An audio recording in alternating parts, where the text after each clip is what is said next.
What's up guys, welcome back to the reaction video. आज की video बहुत ही proud feel कराएगी आपको, क्योंकि टाइटल है world's largest office built in India beats American Pentagon, Surat diamond bourse. तो देखते हैं पूरी वीडियो। वर्ल्ड अफेयर्स चैनल से वीडियो है, प्रशांत धवन सर की वीडियो। और भाई साहब हर चीज में इंडिया आगे निकल रहा है, इंफ्रास्ट्रक्चर वाइज भी।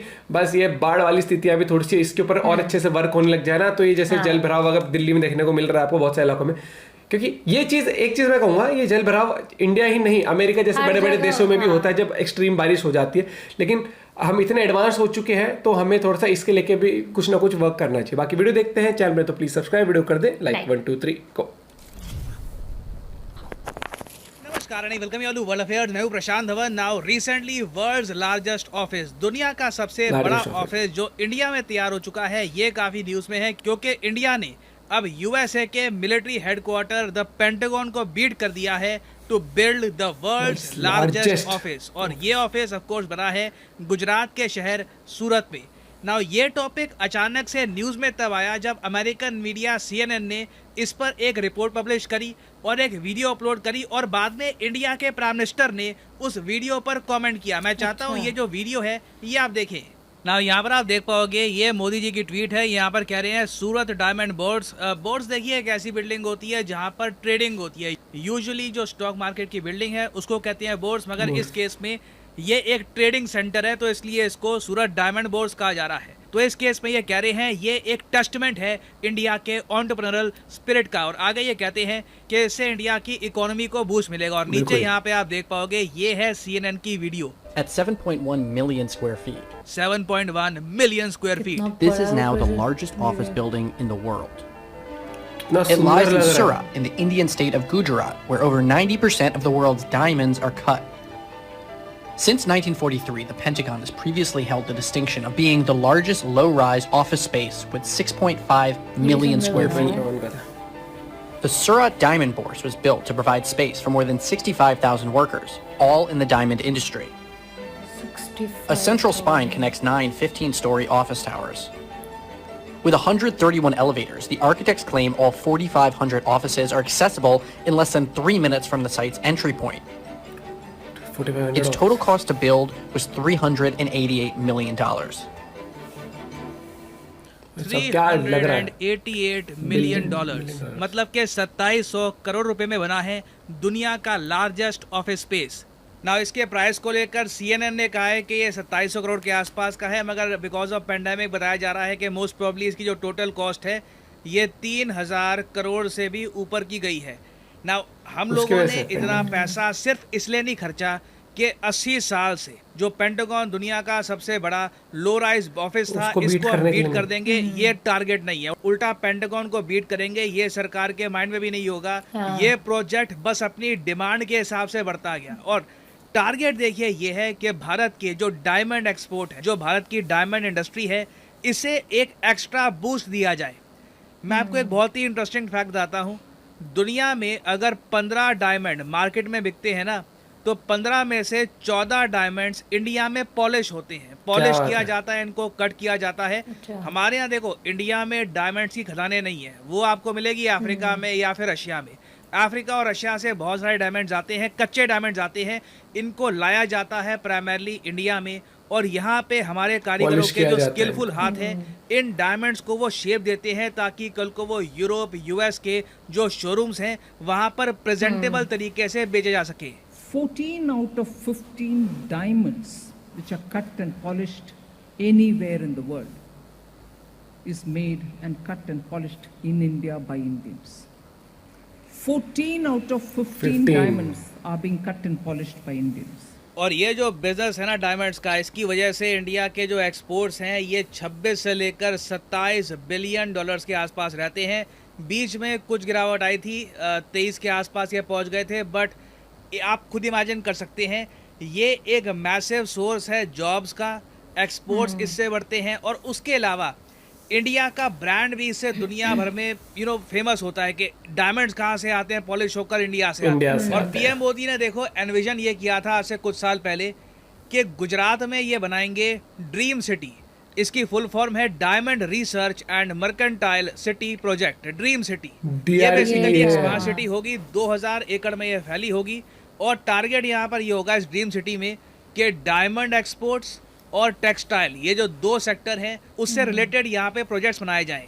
और ड्रीम सिटी के जो दो मेगा प्रोजेक्ट्स हैं ये आपके सामने हैं। एक तो भारत की पहली और अकेली टेक्सटाइल यूनिवर्सिटी, इसकी कॉस्ट है 900 करोड़ रुपए, 800 से लेकर 900 करोड़ रुपए की ये बनी है। उसके अलावा सूरत डायमंड बोर्ड्स के बारे में मैं आपको बता चुका हूँ, एक ट्रेडिंग सेंटर, एक ऐसी जगह जहाँ पर डायमंड ट्रेडर आ सके, डिसाइड कर सके कि जी हमने जो डायमंड पॉलिश कर दिया अब इसको कहाँ पे एक्सपोर्ट करें, यूएसए बेचना है, यूरोप में बेचना है, जापान में बेचना है, ये डिसाइड किया जाएगा सूरत डायमंड बोर्ड्स में। तो ये एक बहुत ही इंपॉर्टेंट जगह है। अब यहाँ पे आप कहोगे वेट, सो इंडिया के डायमंड एक्सपोर्ट्स 26 बिलियन डॉलर के वैसे ही है, अब जाकर हम ये डायमंड बोर्ड्स बना रहे हैं। तो इससे पहले डायमंड एक्सपोर्ट जो हम करते थे, जो भी बिजनेस होता था डायमंड से रिलेटेड, वो डिसाइड कहाँ पे होता था, वो डील्स कहाँ पे होती थी? देखिए उसके लिए ऑलरेडी एक बोर्स है हमारे पास। दुनिया का सबसे बड़ा डायमंड बोर्स एग्जिस्ट करता है मुंबई में, जिसका नाम है भारत डायमंड बोर्स। यहाँ पे आप देख पाओगे ये है भारत डायमंड बोर्स। ये भी अपने आप में मैसिव है। आप यहाँ पे जाओगे आपको लगेगा क्या ये ह्यूमंगस कॉम्प्लेक्स क्या है। और इंटरेस्टिंग बात देखिए, हर कॉम्प्लेक्स में ना, हर ऑफिस में डायमंड्स की डील हो रही होगी। रोज लाखों करोड़ों रुपए की डील्स होती हैं कि ये डायमंड्स यहाँ पर जाएंगे, ये यहाँ पे जाएंगे। और ऑब्वियसली ऐसे बिजनेस को चाहिए होती है हाई सिक्योरिटी, तो इंश्योर किया जाता है कि कल को यहाँ पर चोरी ना हो जाए। मगर प्रॉब्लम डायमंड ट्रेडर्स के लिए ये होती थी कि ये लोग अपने जो डायमंड्स हैं ये पॉलिश करते हैं सूरत में, ठीक है, इनके जो कारीगर है ये सूरत में है। नाउ डायमंड्स की जो डील करनी है उसके लिए इनको 6 घंटे 6-6.5 घंटे ड्राइव करके यहाँ पर मुंबई में जाना होता था। और मुंबई में इनकी आगे की जो बिजनेस डील्स है ये कंफर्म होती थी। तो डिसाइड ये किया गया कि क्यों ना सूरत के आउटस्कर्ट्स में ही सूरत डायमंड बोर्ड्स बनाया जाए। और यहाँ पर जो डायमंड ट्रेडर्स हैं ये ऑफिसेज परचेज करेंगे, कॉन्फ्रेंसेज होंगी, बिजनेस मीटिंग्स होगी यहाँ पर, और ये एक ट्रेडिंग सेंटर बन के उभरेगा। और एक बहुत ही इंटरेस्टिंग बात मैं आपको बताता हूँ, ये जो सूरत डायमंड बोर्ड्स है ना, इस पूरे कॉम्प्लेक्स में आपको एक भी फ्लोर नहीं मिलेगा जिस पर 13th लिखा हुआ है, मतलब कि 13th फ्लोर ही गायब है। बेसिकली यहाँ पे क्या होगा कि आप लिफ्ट से अगर जा रहे हो ना तो 12th फ्लोर आएगा, 12th के ऊपर सीधा 14th फ्लोर आएगा, 13th फ्लोर इन्होंने गायब ही कर दिया है। रीजन क्या है? देखिए, सिंस बिजनेसमैन यहाँ पे ऑफिसेज परचेज करेंगे, बिजनेस डील्स होंगी, बिजनेस में काफी बार आपको लक चाहिए होता है। आप विश्वास रखते हैं कि आज मुझे ज्यादा अच्छा लक मिलेगा, मैं अच्छी डील क्रैक करूंगा।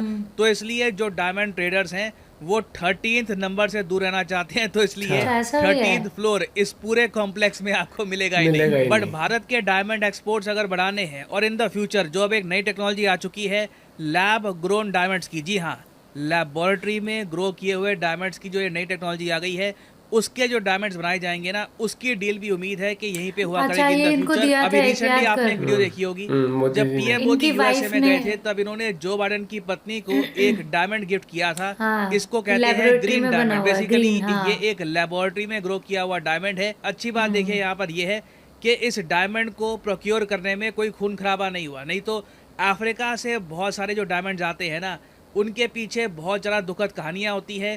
काफ़ी बार वर्कर्स को एक्सप्लॉइट किया जाता है, खून खराबा होता है, वायलेंस होता है।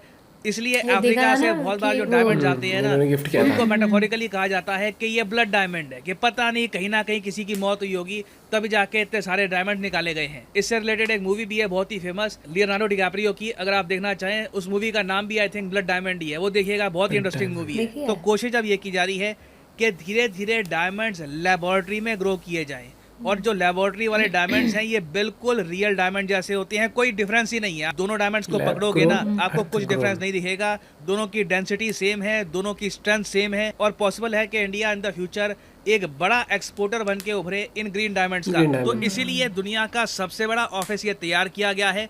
अभी इसमें उस जोर शोर से बिजनेस होना स्टार्ट हुआ नहीं है, क्योंकि जो ड्रीम सिटी है उसको ही अभी कम्प्लीटली डेवलप होने में, 100% कम्प्लीटली खत्म होने में 2029-30 तक का टाइम लग जाएगा। तो धीरे धीरे ऑफिसेज यहाँ पर बिकेंगे, कई ट्रेडर्स यहाँ पर सेटल होंगे, और इवेंचुअली आप देखोगे कि इंडिया के बहुत सारे एक्सपोर्ट्स, बिलियंस ऑफ डॉलर्स के एक्सपोर्ट्स इसी बड़े ऑफिस से हुआ करेंगे। वहाँ होना है बहुत ही महंगी बातचीत, अगर टिपिकल वर्ड बात करे जाए तो वहाँ पर बहुत बड़े बिजनेसेस और ट्रेडिंग होगी डायमंड्स की, और उसी लिए इतना खर्चा होके, क्योंकि वहाँ सिक्योरिटी भी प्रोवाइड करनी है, इंफ्रास्ट्रक्चर भी इतना अमेजिंग होना चाहिए, क्योंकि ये उभरता हुआ भारत है, यहाँ पर ज्वेलरी शॉप पे भी कितना वो रहता है, सिक्योरिटी रहती है, प्लस इंफ्रास्ट्रक्चर भी चाहिए वहाँ पर। चीज इंडिया में ही वो बहुत दिलचस्प बात थी, मुझे पता नहीं था कि 15 डायमंड जो बिकते हैं उनमें से 14 डायमंड इंडिया के अंदर पॉलिश करे जाते हैं, कटिंग पॉलिशिंग होते हैं यहाँ पर। ये अब चीज़ ये देखो कि वो ग्रीन डायमंड वाला भी अगर और रिगरस तरीके से प्रोसेस होने लग जाएगा प्रोसेस, तो इंडिया नंबर 1 एक्सपोर्टर भी बन सकता है उस फील्ड के अंदर। प्लस यहाँ से ये एक इकोनॉमी को बहुत बूस्ट मिलेगा, क्योंकि इंफ्रास्ट्रक्चर भी होगा बड़ा, और बड़े लेवल पर इंपोर्ट आएंगे तो उनको और अच्छे से फाइनेंसिंग कह रहा हूँ मैं, पॉलिशिंग, कटिंग, ट्रेडिंग, हर एक चीज़ हो सकती है। बॉम्बे का भी नहीं पता था मेरे को कि वहाँ पर भी इतना आलिशान तरीके से बनाया हुआ है वहाँ पर, और ये ड्रीम सिटी का फुल फॉर्म आप समझ ही गए होंगे इस तरीके से। पहले मुझे लग रहा है ड्रीम वैसे करके कुछ है, लेकिन आने वाले वक्त में आप देखना इंडिया जिस तरीके से ग्रो कर रहा है इंफ्रास्ट्रक्चर वाइज, बहुत अमेजिंग, क्योंकि अब ये पता है कि पुराना स्टाइल अब हमें छोड़ना पड़ेगा। धीरे धीरे पता चल रहा है, अभी तो पता नहीं कितने बैकएंड में कितने सारे प्रोजेक्ट रनिंग में होंगे। भाई ये दिलचस्प रहेगा ये कि आने वाले टाइम में इंडिया कहाँ से कहाँ पहुंचता है। बस मुझे यही है कि धीरे धीरे ना हम इतने एडवांस हो रहे हैं तो आपदाओं से लड़ने की शक्तियां हमारी बढ़ जाए, कि जैसे बारिश का मौसम एकदम से होता है या फिर नेचुरल डिजास्टर होता है, तो वो चीज़ें हैं। लेकिन वो भी भाई देखो, वो नेचुरल तभी कहा जाता है, वो नेचुरल तरीके से ही होते हैं। बाकी ह्यूमन जितना हो सके अपनी तरीके से करता है डेवलप। जैसे ये चीज़ है देखने में ही कितनी सुंदर लग रही है, और जो पेंटागन है, जो मिलिट्री है उनका अमेरिका का, उससे भी बड़ा है, वो दिखने में वो भी सुंदर बहुत है। लेकिन ये हाइट वाइज भी है गजब। वो मुझे बड़ा लगा 13th फ्लोर ही नहीं है, 13th फ्लोर ही हटा दिया, वो अनलकी नंबर समझते होंगे ना डायमंड की फील्ड। अरे तूने वो सुना है 13 भी? हाँ मूवी देखी है, हॉरर जो है, हॉरर मूवी देखी है। आई एम श्योर आप लोग को भी पसंद आई होगी वीडियो, और आपका क्या पॉइंट ऑफ व्यू है ड्रीम सिटी को लेकर जरूर बताइएगा। मिलते हैं वीडियो के साथ, बाय बाय, टेक केयर।